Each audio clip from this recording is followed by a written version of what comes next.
सामाजिक समरसतेचा पाया रचला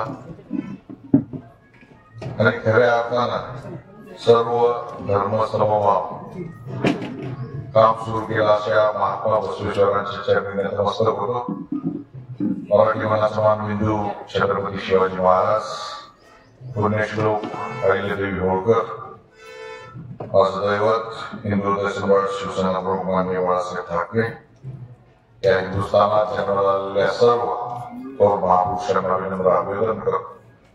व्यासपीठावर उपस्थित असलेले आजच्या कार्यक्रमाचे अध्यक्ष आदरणीय आमचे गुरुजी प्राध्यापक मनोहरराव धोंडे सर, त्याचबरोबर आपण सगळ्यांनी ताकदीनं ज्यांना निवडून दिलं तसे 24/7 24 तास लोकांच्या सेवेमध्ये असणारे आमदार सन्माननीय आनंदराव गुणारकर, त्या तालुक्याचे मोठी लहान पण कीर्तिमान आमचा धडाडीचा तालुका प्रमुख अशोकराव मोरे, व्यासपीठावर उपस्थित असलेले या भागाचे कर्तव्यदक्ष आणि शरीराची एकदम त्यांची बुलंद आहे, दररोज व्यायाम करतात असं दिसतं त्यांच्याकडे बघितल्यानंतर, असे माने साहेब, तसेच तहसीलवर आलेले पाठक साहेब, बीडीओ आमचे काळे राघव साहेब, त्याचबरोबर PWDचे नरमेश्वर साहेब गेले काय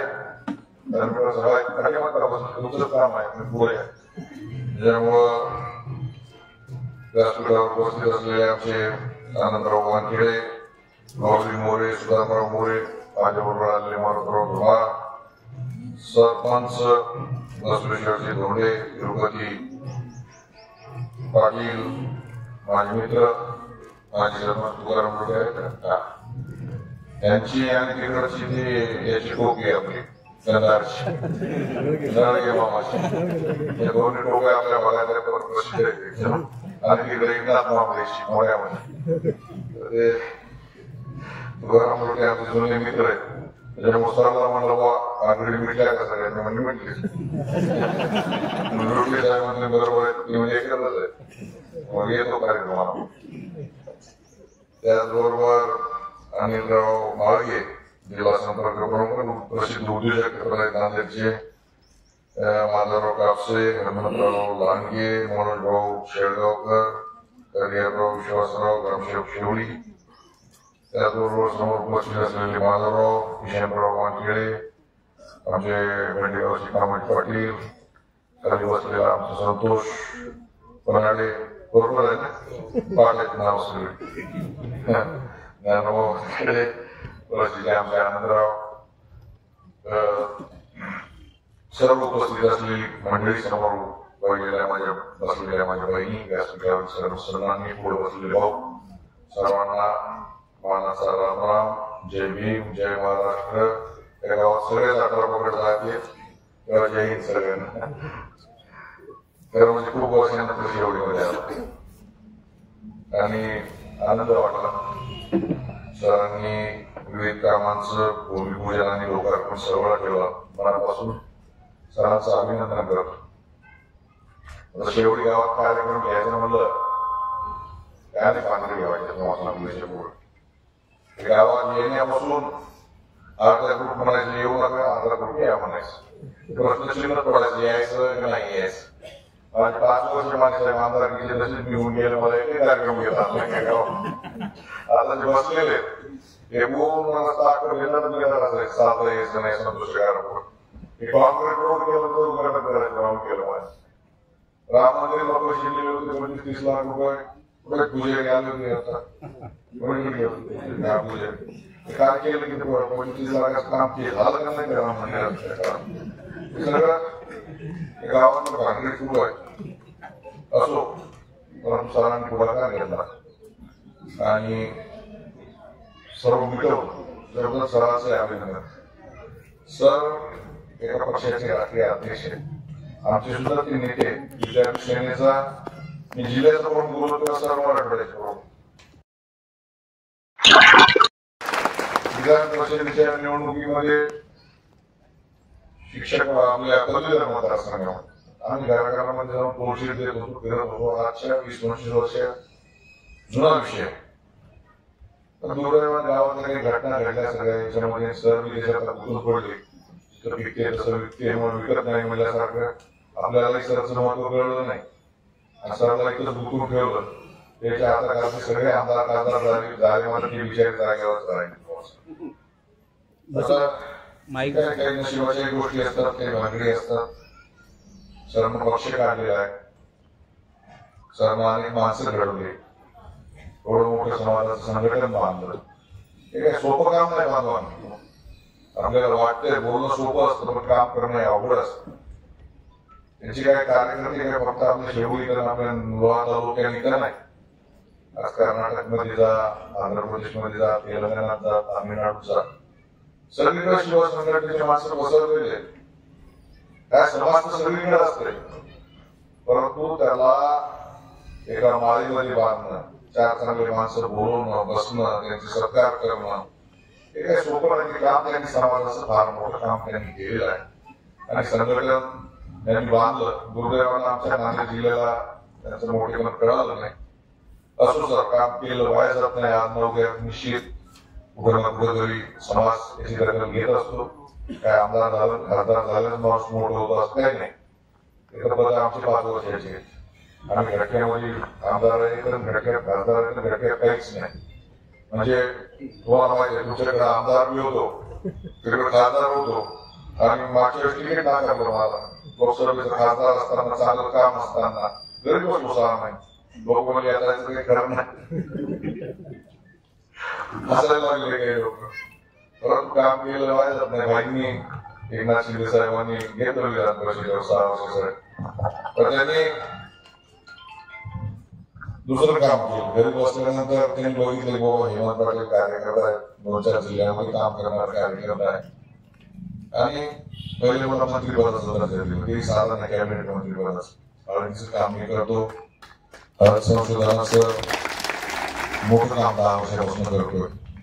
वसमत इथं 850 कोटी रुपये खर्च करून हळद संशोधन केंद्र उभं राहतंय 65 एकर जागेवर. केंद्र उभं राहतंय म्हणजे नुसतं काय करतो, आता जे काय हळदीचं उत्पन्न एकरी 20 क्विंटल येतं, ते उत्पन्न डबल देणाऱ्या जाती टिश्यू कल्चरच्या निर्माण केल्यात आम्ही. 40 क्विंटल 45 क्विंटल यावर्षी 4 लाख रुपये तयार केले आणि पुढच्या वर्षीपासून मोठ्या प्रमाणामध्ये डबल उत्पन्न देणाऱ्या जाती निर्माण होत. आता तुम्हाला क्विंटल घेणं लागते. जे काही रोप तयार केले त्याच्यामध्ये 50 पैशाला रोप साधारणतः 20,000 रुपयामध्ये एकरभर बसत.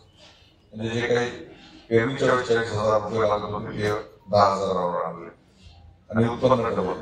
ते मोदींचं जे स्वप्न आहे त्या स्वप्नातलं काम केलेलं आहे. मराठवाड्यातलं पहिला एडिशन सेंटर उभं केलं तिथं आणि एक मोठं काम. भेटते उद्योगाचा 250 एकरवर परत तिथं मल्टीमोडल लॉजिस्टिक पार्क आणलेला आहे. एक आपल्या भागामध्ये उद्योग नाही म्हणजे म्हणतात हळदीवर आधारित छोटे मोठे उद्योग, पावडर, हळदीचं तेल, हळदीपासून कुंकू तयार करणं, फार्मास्युटिकल्स, सौंदर्य प्रसाधनं, त्याचा एक मोठं क्लस्टर आपण वसमत इथे करतो आणि एवढं करून सर मला घरी बसवावं लागतं. तर राजकारणाचं काही खरं नाही. समाजकारण केलं असलं तर निश्चित समाज तुमची आठवण ठेवत असतो. आणि सरांना विनंती सर, आपण आता खूप मोठे आहात, त्यामुळं आपलं सुद्धा मन मोठं असलं पाहिजे आणि तुम्हाला देशभर काम करायचं, सगळं काम करायचं. ज्या घटना घडल्या त्या वाईट घडल्या. म्हणजे सरांच्या वडिलांची हत्या झाली त्यावेळेस आम्ही स्वतः इथे आलो होतो. सगळं आम्ही विद्यार्थी सेनेचे कार्यकर्ते होतो. वाईट घटना आहे, उल्लेख करणं म्हणजे करू नये, प्रसंग नाही हा. परंतु जे झालं आता 2 कारणाचे भांडणे होते ते मिटले. आणि घटनांचं जे आहे शिवदास आता आमचे माझ्या वेळेसचे कार्यकर्ते होते, आज इथे नाही. परंतु आपल्याला मी विनंती करणार आणि सर्वांना विनंती करणार, गावातल्या भानगडी छोट्या भेटून ठीक आहे. आता ग्रामपंचायतीच्या निवडणुका असतात, त्या निवडणुका झाल्यानंतर कुठपर्यंत ताणायचं ते आपण ठरवलं पाहिजे. ठीक आहे, निवडणुका खेळीमेळीच्या वातावरणात झालं तेवढ्या पुढे झालं, संपलं पाहिजे. कैलासराव माझा कुठेतरी तुकाराम लक्षात ठेवा. तर त्या गोष्टी होणं गरजेचं आहे. आपण मोठ्या आपण पुढाकार घ्या. आम्ही येऊ, आपण सांगा तिथे माने साहेब आहेत, आपण सगळेजण बसू. आमचा तो युसुफ होता नगरसेवक माझ्याबरोबर, युसुफ पठाण, तिचे पुन्हा आले काल मला गोवा साहेब माझा अतिक्रमण पाडतायत, माझ्या घराचं एक पाडतायत. विकास काम करत असताना आपल्याला सगळ्याला विनंती आहे, आता गाव काही छोटे राहिले, प्रत्येकाच्या घरी 4 चाकी गाड्या आल्या, मोटरसायकली आल्या, रस्त्याने जाता तर आलं पाहिजे. आम्हाला एक सवय लागलेली, आमचा प्लॉट असतो, घर असतं तिथं सोडून देतो, त्याच्या पुढे ओटा बांधतो, ओटा बांधतो अजून 2 दगड त्याच्या पुढे ठेवतो. रस्त्यामध्ये दगड कशासाठी ठेवायला कळेल ना तुझं, तू सोड ना, जागा सोड ना, त्याच्या 10 नाही तू 500 दगड ठेव, परंतु ही खोड बरोबर नाही. रस्त्याला सगळा समाज जातो इकडं तिकडं, या अशा कारणाने सवय कुठे बंद झाल्या पाहिजे. रस्त्यामध्ये मध्ये पुढे 2 दगड आणून ठेवायची, म्हणजे कोणाचं 4 चाकी वाहन पुढे जाऊ नये, कोणी ट्रकवाला आला की कोणाचे दगड काढावे. हे असले संकुचित वृत्त्या तुम्हाला हात जोडून विनंती करतो की जरा बंद करून टाक. मी प्रत्येक गावातच आहे, काय तुमच्या गावातला विषय नाही, अख्ख्या हिंदुस्थानामध्ये कुठे जा, जगत छोट आहे, माणसांचं मन छोट, थोडंसं मन मोठं करा. कारण काय की आता जग जे वेगळं जग आलेलं आहे. आपल्या काळामध्ये काल निर्णय कॅलेंडर आपल्याला बघावं लागायचं, घड्याळ आणली, घड्याळ बघायला माणसं यायची, गावामध्ये एखादा रेडिओ राहायचा, रेडिओ ऐकायला गाव बसायचं. सर आपण कॉलेज असताना 84 पहिल्यांदा टीव्ही आला, आणि त्यावेळेस इंदिरा गांधींचा मृत्यू झाल्यानंतर त्या टीव्हीच्या पुढं अख्खं गाव बसून ते टीव्ही बघायला लागला. त्यावेळेस असे हत्या झाले, रामायण, चित्रगीत कोणातरी मोठ्या माणसाच्या घरी असायचं. आता काळ बदलला, घराघरात टीव्ही आला, टेलिफोन गावामध्ये एखादा असायचा, ट्रंकाल करावा लागायचा, 8 घंट्यानं तिकडे ट्रंकाला लागायचा, 8 घंट्यानं त्या सोयऱ्याला वास अशी घटना घडलेली. असं आता हातातच कोणाला उठला पटकन, मी दिल्लीला असून नाही तर कुठं भाऊ माझी गाडी पकडली होती, दिल्ली फोन लावतो, मी कुठेतरी अधिवेशनात बसलेला लावतो फोन माणूस आहे. त्याच्यासाठी तो सगळ्यात महत्वाचा प्रश्न आहे की मी टीव्हीवर शिफ्ट चाललो, माझा डायरेक्ट ओळखी जायची, मला अडवलं कसं काय, आम्ही तुम्हाला फोन लावतो, अरे बाबा माझा जवळचा आहे अशोक मोरे, कसं काय तुम्ही अडवलं, त्याला माहित नाही ना मी तिथं मोदी साहेबांच्या बरोबर तिथं बसलो आहे सभागृहामध्ये, काहीतरी महत्वाच्या विषयावर चर्चा चालू आहे, तर फोन घेता येत नाही. नाही फोन घेतला तिच्या मायाला आमदार म्हणून निवडून दिले, याला फोन घेणं गेले, माझं थोडं सुचवलं गेलंय, हात सोडून मिळणं ते थोडं समजून घ्या. जरा नवीन आमदार आलेला आहे, गावातला कार्यकर्ता, गावात सरपंच समाज, तर ते थोडं रुळायला कळायला अनुभवाने यावं लागतात काही गोष्टी. त्याच्यामुळं काल आमदार झालं आणि आज जादूची कांडी फिरवली, उद्या परिस्थिती बदलली, असं काही होणार नाही, कोणी करू शकत नाही, मी नाही, कोणीच करू शकत. त्याच्यामुळं त्याला थोडीशी संधी द्या. काय की आता हे कार्यक्रम चालू आहे आणि तिकडं 22 लग्न आहे, पत्रिका बघितली आमदाराची, तिथून फोन कराय काय तुम्ही आम्ही तुम्हाला मतदान केलं, त्याच्या माझ्या लग्न टायमाला येत नाही, लग्न कुठून टायमाला जाणार प्रतिरूप तयार करावं लागते. इथे 1000 आहे, सोनपेठला 1000 आहे, वाशिगावला 1000 आहे, तिकडे गुंडेगाव कार्यालयात 1000, असं कसं करता येईल. थोडस समजुतीने कार्यकर्त्यांनी घेतलं पाहिजे, लोकांनी घेतलं पाहिजे.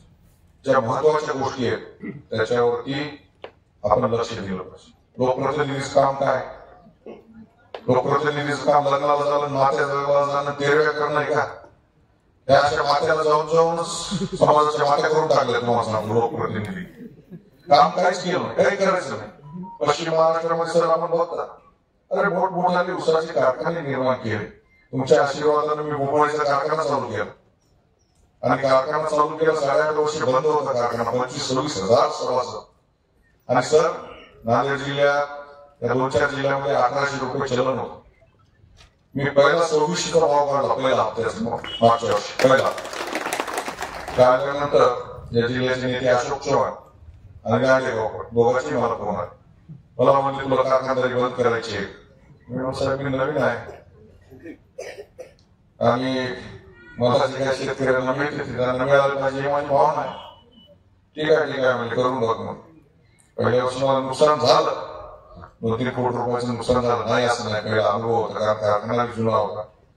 परंतु मला 2600 रुपये मी दिल्यामुळं तिकडं जे गुरुजी होते, ठोंबरे गुरुजी जे महर्षी कारखाना, त्यालाही 2600 द्यावा लागला, अशोकरावला 2500 द्यावा लागला, दांडेगावकरला तुम्हाला सांगतो 2200 द्यावा लागला. टाकून तर चलन बदलून आलं. होत ना शेतकऱ्याला 6-6 महिने बिचारा वर्ष शेतामध्ये राहतो, कष्ट करतो, रात्रंदिवस हे करतो. लिडरशिपनं हे काम केले पाहिजे. मात्याला चाललंय सारखं 24 तास दुसरं काही कामच करेल, काय उपयोग आहे? शेतकऱ्याच्या घरात पैसा जाण्यासाठी काम करावं लागलं.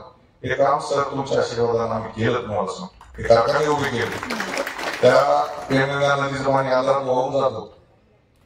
माननीय एकनाथ शिंदे साहेबांच्या आशीर्वादानं 7 उच्च पातळीची बंधारे केली. इथं आहे ना इथला बंधारा अतिशयच, ते बंधारा सुद्धा माझ्या काळामध्येच हे केलेलं आहे. काम झालं का त्याचं कोर्स बॅकवॉटर जे अडवण्यासाठी अशा पद्धतीचे मोठे उच्च पातळीचे बंधारे केले. 1 लाख एकर जमीन विदर्भ आणि मराठवाडा दोन्हीकडची सिंचनाखाली आणली. हातगाव, हिमायतनगर, किनवट, माहूर दुर्लक्षित असलेले तालुके. कारण काय आमच्याकडे जास्त लक्ष असलेले तालुका फक्त भोकर, अर्धापूर आणि मुदखेड. तर पूर्ण पाणी जे आहे ते सगळं इस्लापूरचं तिकडेच फिरते. तुमच्या बाजूला विष्णुपुरी, आनंदराव, तुमच्या पिंपरणवाडीला, शेलवाडीला तुमच्या थेंबर पाणी येत नाही, टेकड आहे. तिथंच इथल्या काही लोकांनी पाप केलं का आमच्या याला सुद्धा पाणी आलं पाहिजे ना. 60-70 कोटीची योजना टेरला काढली, घटकांना पैसे उचलले 60 कोटी 70 कोटीचे, थेंबर पाणी नाही शेतकऱ्यांना. बांधायचं कशाला? घटकांना जगण्यासाठी योजना आहेत का? शेतकऱ्यांना पाणी मिळालं पाहिजे ना. म्हणून लिडरशिपनं सुद्धा समाजाला दिशा दिली पाहिजे. प्रभाव कधी झालं नाही पाहिजे. त्याला वाटलं मी तसं वागतो, त्याला चांगलं वाटलं म्हणून तसं वागतो, त्याला चांगलं वाटलं म्हणून तसं वागतो. हे नवीन लिडरशिपनं सोडलं पाहिजे. कारण मी तर सर तुम्हाला माहिती आहे, सायन्स कॉलेजला अध्यक्ष होतो, कॉलेजला अध्यक्ष होतो, युनिव्हर्सिटी GS, सिनेट मेंबर, नगरसेवक, सभापती, आमदारक्या पडलो, पुन्हा तुम्हाला सांगतो आमदारही झालो, लोकसभा सदस्य झालो, विधान परिषद झालो, 3 सभागृह मी भारतातले बघितले. तुम्हाला महाराष्ट्रातले 2 सभागृह हे सगळं बघितल्यानंतर आता हे शहाणपण आलं. नाहीतर मी तुमच्यासारखं थांबलो. थोड्याशाचा कोणाला पळा आनंदराव वानखेडेचा कोणाला इकडे पळा. रात्री हिशोब केला, काय केलं काय केलं काहीच नाही, 0 काम केलं. समाजासाठी काहीतरी आपण आनंदराव तुमच्या कारकिर्दीमध्ये हे मी सायजेबल काम केलेलं आहे. मी पाण्यासाठी हे काम करू शकलो, मी रस्त्याचं हे काम करू शकलो, मी नदीसाठी हे काम करू शकलो, हे सांगता आलं पाहिजे आपल्याला. तर खऱ्या अर्थानं मोहनपूरचा पूलचा 80 कोटीचा पूल आणला आणि मध्येच काही लोकांनी तुम्हाला सांगतो मधले सगळे गरडच झाले, थांबून टाकलं आमदार संपल्यानंतर. इकडूनही अप्रोच नाही, तिकडूनही अप्रोच नाही.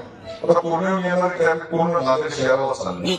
हे भागाला आमच्या थोडंसं कमी महत्व आहे. तर ट्रॅफिक जर इकडनं आली, नॅशनल हायवे पूर्णा तो सोनखेड हा जोडणारा नॅशनल हायवेला, तर आमच्या भागात थोडंसं महत्व होईल.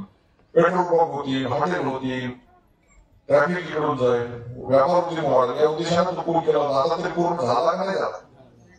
हा तुमच्याकडेच आहे का? करा लवकर. आता माझी टर्म संपली, 10 वर्ष गेले मी दुसऱ्या जिल्ह्यात खासदार म्हणून आलो तरी सुद्धा 10 वर्ष पूर्ण होईना. असं कसं होईल? कुणाला माहित होतं ज्यांनी आणला ते उद्घाटन भूमिपूजन मी आदित्य ठाकरे साहेबांच्या हातात भूमिपूजन केलं. आता काम तुम्हाला सांगतो, आता गेला ते का आता काम चालू केलं, 10 वर्ष चालायला लागले. आपण बघितले का नॅशनल हायवे आपला जो धुळ्याहून जाणारा जो आहे, तर हे रस्ते जे आहेत दररोज भारतामध्ये असे नॅशनल हायवे 100 किलोमीटरच्या वेगानं चालू आहे. 100 किलोमीटर दररोज. या मराठवाड्यातून फक्त 16 किलोमीटर राष्ट्रीय महामार्ग जात होता. आज हजारो किलोमीटर राष्ट्रीय महामार्ग आपल्या या मराठवाड्यात निर्माण झालेले. आपण शक्तीपीठ महामार्ग चालला, उगीच त्याला माणसं विरोध करायला लागले. चौपट पैसे मिळतात. तिथून डायरेक्ट गोवा जोडला जाणार आहे. या निमित्तानं धार्मिक पर्यटन वाढणार आहे. मुंबईचे माणसं इकडे यायला 12 घंटे लागतात. आता इकडे आलो की मला मुंबईला जावं वाटत नाही, 12 घंटे जातात रेल्वेने. गाडीने जायचं म्हणलं आता इथून हैदराबादला जा, हैदराबादून विमानानं बस. आपलं आयुष्य सर गेलं याच्यामध्ये. कशाला कोण उद्योग करायला टाकायला येईल आपल्याकडे 12-14 घंटे त्याला यायला लागल्यानंतर. कोणत्याही महामार्गाला रस्त्याला चांगल्या कामाला कोणी विरोध केला नाही. या मताचा न्याय करू नये आपल्या थोड्याशा स्वार्थासाठी. त्याच्यामुळं आता एवढं रामायण सांगितलं नाही, तुमच्या त्या गावातल्या रस्त्यासाठी सांगितलं. काही लोकांचे दगड करून ठेवलेले काढून घ्यायले, काही छपऱ्या काढून घ्यायला लागले. त्या सगळ्या छपरी धारकांना विनंती आहे की बाबा रे आपले प्लॉट मोठाले घ्या, आपण 10-20 फूट मोठं अंगण ठेवा, त्याच्यामध्ये बिलकुल छपऱ्या टाका, टपऱ्या टाका, काय टाका. गावातले रस्ते जरा मोकळे, चांगले, सुसज्ज, देखणे असले पाहिजे. गावातून 2 गाड्या तर कमी कमी फिरल्या पाहिजे. 2 बैलगाड्या चालल्या तो कार जाऊ द्या, बैलगाड्या 2 तर त्रास झाले पाहिजे, एवढा रस्ता पाहिजे, नाल्या राहिल्या पाहिजे. तर गावाची बेराडच झाली. तू तिकडे चालायचं म्हणलं की सगळे कपडे भरून जायचे. असं दोष आहे का? तू दुकान होतं ना, आहे का आता? नाही, दुसऱ्याच तू बसत होता. तर आता चांगलं वाटतं कॉन्क्रीट रोड झाल्यामुळे. त्याच्यामुळं काही माणसाची प्रवृत्ती कोणत्याही चांगलं कामाला उगीच आडवं यायचा. तर उगच आडवं येणाऱ्यांना सगळेजण मिळून समजावून सांगते. हल्ल्याचे आडवं यायला लागले मग मागे सांगायचं पुन्हा ते चांगल्या नाटक करतात. तेव्हा काही गोष्टी समजूतदारीने घ्या, समजून घ्या. उगाच नरमिट वाचत कोणतरी विरोधी गटाचा आहे म्हणून त्याची जमीन बळजबरीने घ्यायचं कसंही काही करू नका. गोव्याला ग्रामपंचायतीमध्ये मतदान केलं नाही याची तुम्ही बघून घेतो असं असतं गावामध्ये. कैलासगाव तुम्ही चांगले आहेत, बसवेश्वर तुम्ही चांगले आहेत, परंतु बऱ्याच गावामध्ये असतं असा विषय, राजकारणातही असतो. त्याच्यामुळं जे काय गावाचं ते सुरुवात असतात ते काय गावात मला माहिती आहे आता नेमकं मोजमाप किती येते. असे जे काही असतात 20 फुटात असं तर 20 फूट सगळीकडे 20 फूट करू. मग त्याच्यामध्ये कोणी सोडू नका. हेमंत पाटलाचं घर असं हेमंत पाटलाला सोडू नका, या मताचं मी. म्हणून सगळ्यांनी सामोपचाराने घ्यावं अशी विनंती करतो. गावामध्ये बसवेश्वर धोंडे आपण मागणी केलेली बँकेची मागणी, तर ही मागणी या व्यासपीठावर करून उपयोग नाही. डीएलसीसीच्या जिल्हाधिकाऱ्यांकडे बैठका असतात, एसएलडीसीच्या बैठका असतात. केंद्र शासनाचं काम आहे. त्या बैठकीमध्ये तुम्ही जिल्हाधिकाऱ्यांकडे मागणी द्या. तिथून जे आहे ते महाराष्ट्र लेवलला प्रस्ताव जातो आणि तिथून दिल्लीला जातो. दिल्लीला गेल्यानंतर त्या खासदाराला कमीत कमी 10-20 चक्र मारल्यानंतर ती शाखा मंजूर होऊ शकते. आता एकदा दिल्लीला गेल्यानंतर 3-4 वर्ष दिल्लीच कळत नाही. एवढं मोठी संशोधन आपल्या मंत्रालय एवढं, एक मंत्रालय, अख्ख्या मंत्रालय एवढं, ते समजायला 2-3 वर्ष लागतात. त्याच्यामुळं नवीन खासदार यांच्याकडे जात पक्ष राजकारण वेगळं नसलं तर मी जेव्हा दिल्लीला जातो त्यावेळेस तुम्हाला सांगतो तुम्ही माझ्या बरोबर चला. मी या देशाच्या फायनान्स कमिटीवर सुद्धा होतो. 2.5 वर्ष मी फायनान्स कमिटीवर काम केलं. हे काम केल्यामुळे फायदा झाला. 2010 ते 2020 हळदीचे भाव 5,500 होते. ते कम्युनिटी मार्केटचे सरचे भाव ठरवते. एनसीडीएक्स म्हणून संस्था आहे. हे मला पहिल्यांदा कळालं आयुष्य 50 वर्षाचं झालं. तिथे गेल्यानंतर मग ते काढलं की बाबा 10 वर्षाला हळदीचे भाव हे एवढेच काय मार्केट सगळी वाढायला लागली, हे का वाटत नाही. म्हणून मग एनसीडीएक्सच्या चेअरमनला तिथं साक्षीला बोलवलं. कमिटी आमची पॉवरफुल होती. एकदम मनमोहन सिंग, पी चिदंबरम पासून सगळे देश चालवलेले माणसं आमच्या कमिटीमध्ये होते. त्या कमिटी समोर आली की आपली माणसं ठरवलं होतात. त्याच्यामध्ये ते एनसीडीएक्सचा अध्यक्ष परेशान झाला. मी म्हटलं मागे वाढायला लागली कमी व्हायला लागली. ते म्हणजे मागे वाढायला लागली म्हणून हळदीचे भाव जे 5,500 ते 5,000 कसं वाढले पाहिजे. याच काय सूत्र आहे? पुढच्या बैठकीचा परत बैठक व्हावी. परत दुसऱ्या बैठकीला बोलवल्यानंतर त्यांना लक्षात आलं बाबा जिन माणूस आहे काय सोडत नाही. आणि त्याच्यानंतर सर 13,500 भाव झाला. आज 16,500 ते 25,000 पर्यंत भाव गेला. हे काम तिकडे बसल्यानंतर केलं. त्याचं दररोजच लग्नाला गेलो असतो ना हे काम करू शकलो नसतो. खरंच तुम्हाला सांग मी तुम्हाला आता काय मला मतदान नाही मागायचं कोणाचं. त्याच्यामुळे मी बोलू शकतो. मी विधान परिषदेवर आहे. नाही तर त्यांना रामायण केलं नाही, त्यांना कास खाली केलं नाही, त्यांना बघितलं नाही, मग त्याची बघून गेलो यानं बघितलं नाही माझ्याकडे. त्या सगळ्यातून गेलो मी पडलो ना इलेक्शन. मी पडलो, माझी बायको पाडली तुम्ही लोकांनी. त्याच्यामुळं सगळं बघून बसलो ना मी. त्याच्यामुळे जे आहे ते रोखोक आहे, कडक आहे, सरळ जे आहे ते समाजाला योग्य असेल ते बोलणार माणूस आहे. त्याच्या पुढे बोलत राहील. वाईट बोलत तर वाईट वाटलं ते हरकत नाही. कारण आता काही करायचं राहिलं नाही. तुम्हाला सांगतो काही बघायचं भोगायचं काही राहिलं नाही. सगळं देश जग सगळं बघून राहिलं. पद मिळालं त्याचा उपयोग करण्याचा अशा पद्धतीने आपल्याला करून घ्यावा. हिंगोली जिल्ह्यामध्ये 2 लाख एकर वर्ष हिंगोली एका जिल्ह्यामध्ये, नांदेड जिल्ह्यात वेगळी, परभणी वेगळी, किती शेतकऱ्यांना फायदा झाला. लाखो शेतकऱ्यांना या भावाचा फायदा झाला तुम्हाला. आणि म्हणून सरकारची जी योजना आहेत आपण जे लोक आणि सरकार याच्यातली दुवा, त्यामुळं तुम्हाला सुरुवातीला त्रास होईलच. उपमुख्यमंत्री इकडे आले नाही तिकडे आले नाही, परंतु त्या मतदारसंघाचा एक चांगला आराखडा तयार करा. महत्वाचे जे विषय आहेत जसं की हे शेलवाडी प्रणाली या भागात तुमच्याकडे पाणी येत नाही, सिंचनाचा विषय एक विषय लावून बस. उद्या पाणी आणलं तर तुम्हाला सांगतो सगळे लोक मतदान करतील. एखाद्या लग्नाला नाही गेलं त्याला नंतर जाऊन हात जोडतात, परंतु पाणी आणलेलं पुढच्या पिढ्या लक्षात ठेवतील. तुम्हाला नाव घेतो आपण इसापूरचं धरण आहे आणि नांदेड जिल्ह्याला पाणी आणलं पैसे पण मागले. हे नाव घेण्यासारखं काम आनंदराव आपल्याला करायचंय. आपण चांगलं काम करतात, समाजामध्ये आपण फिरतात, चांगला माणूस आहे, माळकरी घराण्यातला माणूस आहे, निर्वस्ती माणूस आहे, दारू पित नाही, मटण खात नाही, चिकन खात नाही, कोणा धाब्यावर बसत नाही, काय नाही, सर्व माणूस. तुम्हाला माहिती आहे सगळे आमदार कोण कुठे बसते, काय करते, काय काय करते. आमचा आमदार तसा नाही. तुम्हाला सांग आमचा आमदार चांगला आहे. तुमच्या सगळ्या आशीर्वादानं कलंबर कारखाना आम्ही घेतलेला आहे. त्या कलंबरचं भांडण 2016 ला 30 कोटी कारखाना घेतला.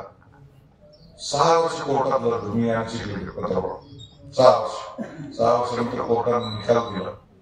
तर मी तिकडे खासदार होतो, मला पोकळी सुरू करणं गरजेचं होतं. मी तिकडे उतरून पडलो, करू शकलो नाही. आता मात्र कलंबर चालू करायचं आहे. आनंदराव आता तुम्ही पुढाकार घ्या. तुम्हाला या भागात राजकारण करायचं आहे. सगळेजण मिळून गोदावरी नदी आहे 70-80 किलोमीटर पाणी आहे. आता हे बाजूवाले किती भाव देतात तुला सर्ववाले मला माहित नाही, परंतु लोकांच्या तक्रारी बऱ्याच यायला लागल्यात.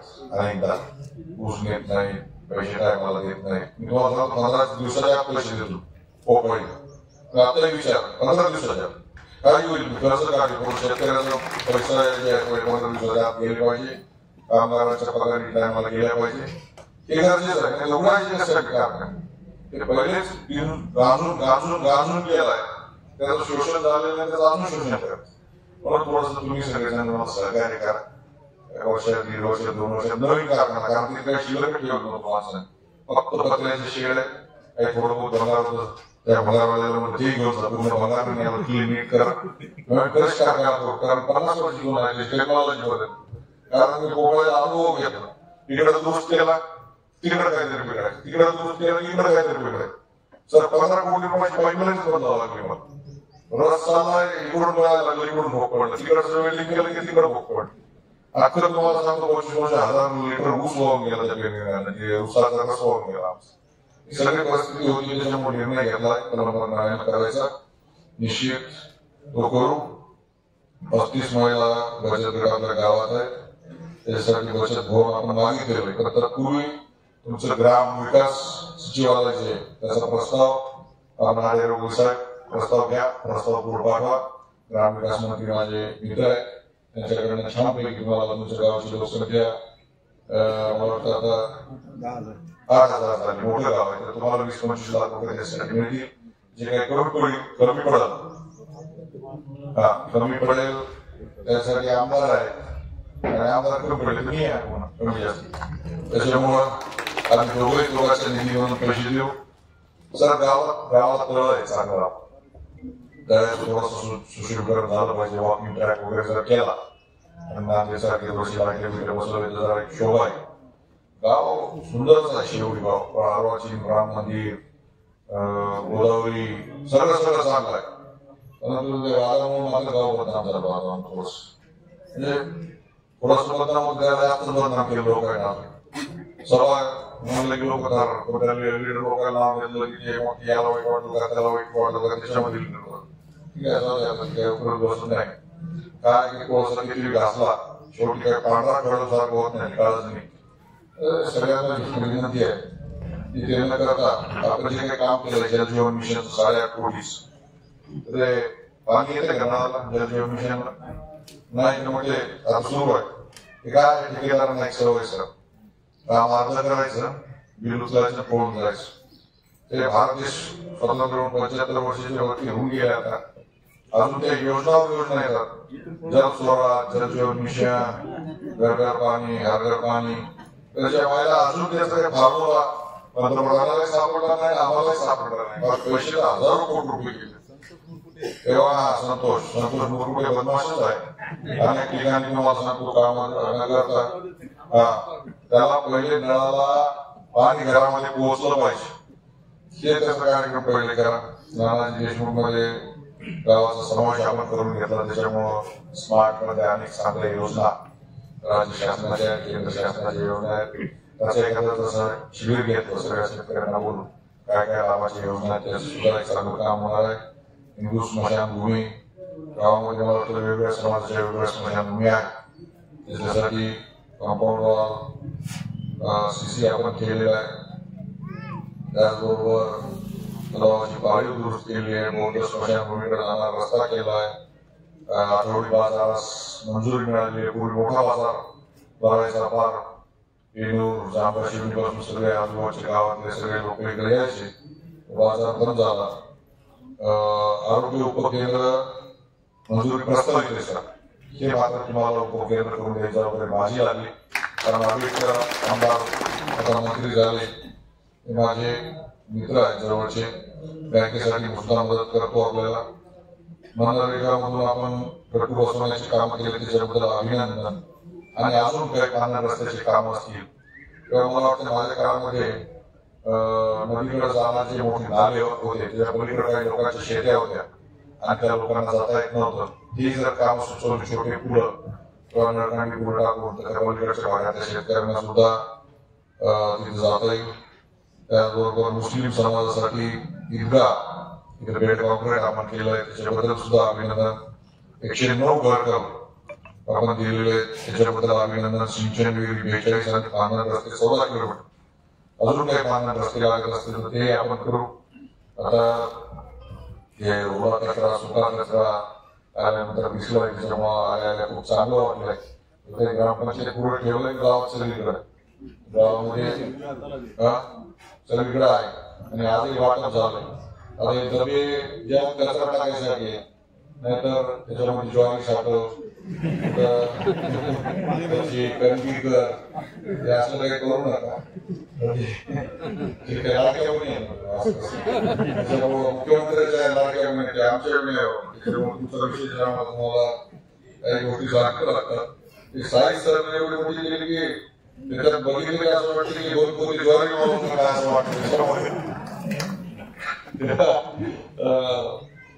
तुम्हाला विनंती, कचरा टाकायसाठी ते आपल्याला सवय आहे, आपलं घर जाळायचं, कचरा काढायचं, दुसऱ्या टाकायचं. तसं काय करू नका. पहिले भांडण मिटत आले पाहिजे, नवीन भांडण वाढते. त्याच्यामुळं आपला जे कचरा आहे आपल्याच घरात टाका. आपली नाली लोकांच्या घरात काढून ठेवू नका. आपल्या घरातून पाणी उडलं पाहिजे, आपला कचरा आपल्याच कचरा कुणी टाकला पाहिजे. सगळ्या बाहेरचे भांडण होणार नाही, सुद्धा दखल आपण सगळ्या लाडक्या बहिणींनी घ्यावी ही विनंती करतो. आता शहरात भरपूर जिल्हा परिषद शाळेला फिल्टर, अंगणवाडीमध्ये filter plant, solar panel, furniture, table, आपण निधी गॅस शेगडी, मिक्सर वाटप खूप काम केलेलं आहे. चांगलं गाव काम करत आहे. एवढं मोठं गाव आहे, आता आदर्श गाव आलं पाहिजे. गावानं जी योजना चालू केली होती संत गाडगे योजना, त्याच्यामध्ये गावाचा पुढच्या समावेश झाला पाहिजे. देश पातळीवर काही गाव गौरवले गेले, त्याच्यात समावेश झाला पाहिजे. हा मोठा माणूस आहे म्हणून थोडे म्हणजे आपल्याला गावातच गल्लीतच माणूस असल्यामुळे काही वाटत नाही.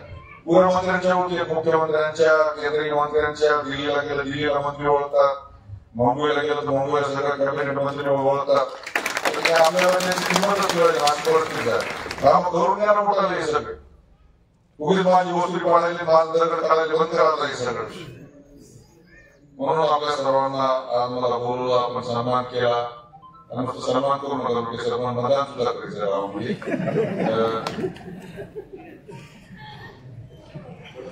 पुढे आता नाही, आता झालंय, आता सगळं झालं मला माहित आहे सगळं.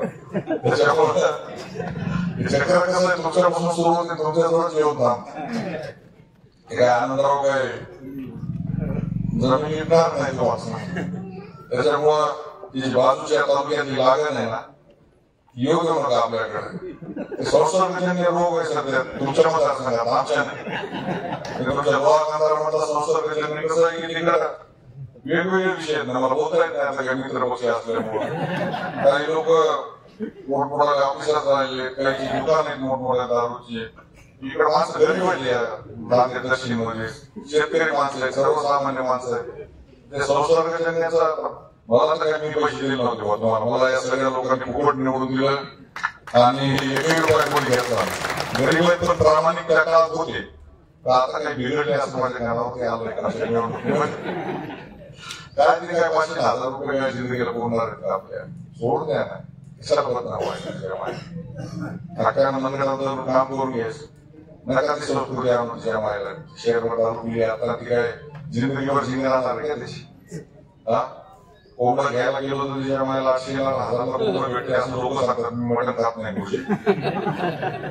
तर ते कोंबडीची किंमत जास्त झाली आपल्या माणसांपेक्षा. त्याच्यामुळे जे काही स्वच्छ आपला मतदारसंघ होता तसा स्वच्छ राहू द्या. कारण त्या काळामध्ये मला आठवत नाही मी कोणाला 1 रुपया दिला नाही. मी 3 निवडणुका लढलो सगळ्या मतदारसंघामध्ये आणि मला फुकट तुम्ही आमदार केलं, मी काम केलं. चांगले लोक आहेत, आपल्याला व्हायचं नाही. कुटुंबात भाषणाला गेलं तुम्हाला पुढे कार्यक्रम आहेत, लग्नाला लागून गेले सगळे. मला हैदराबादला जायचं, विमान पकडायचं संध्याकाळी 7 वाजता माझं विमान आहे. आपण बोलला सन्मान केला त्याबद्दल सर्वांच मनापासून ऋण व्यक्त करतो. सर जे काही कमी असेल तिथे हक्कानं मला सांगा. तुमचा एक विद्यार्थी म्हणून तुमच्या बरोबर म्हणजे सर MSc ला होते, मी BSc ला होतो. तर ते काय झालं की ते पुन्हा गुरुजी झाले, शिकवायला आले आम्हालाच. आमच्या दुसऱ्यापासून मुलं होते, प्राध्यापक सायन्सला प्राध्यापक होते आणि आम्ही MSc ला होतो, तो सर आम्हाला शिकवायला होतो. तर आपण सांगा हक्कानं करून देणं माझं काम आहे. शेवटी गावात विशेष प्रेम आहे आणि बाकीच्याही लोकांना आव्हान आहे जे कार्यक्रमाला आले नाही, ज्यांची मागणी आहे ते मित्रच आहेत माझे सगळे जवळचे. शिवराज आप्पा असेल, युसुफ असेल, कोणी माझ्याबरोबर काम केलेलं आहे. त्यांना विनंती करणार मी सर तुमच्या होते, तुम्ही हो म्हणा किंवा नाही म्हणा, हे कुठेतरी मिटून घ्या, एकत्र या, गाव म्हणून आपण एकत्र काम करू, समाजाचा विकास करू आणि जे काही स्वप्न चांगला हिंदुस्थान घडू. त्या निमित्तानं सर्वांचं आपला आभार मानतो आणि थांबतो. जय हिंद, जय महाराष्ट्र.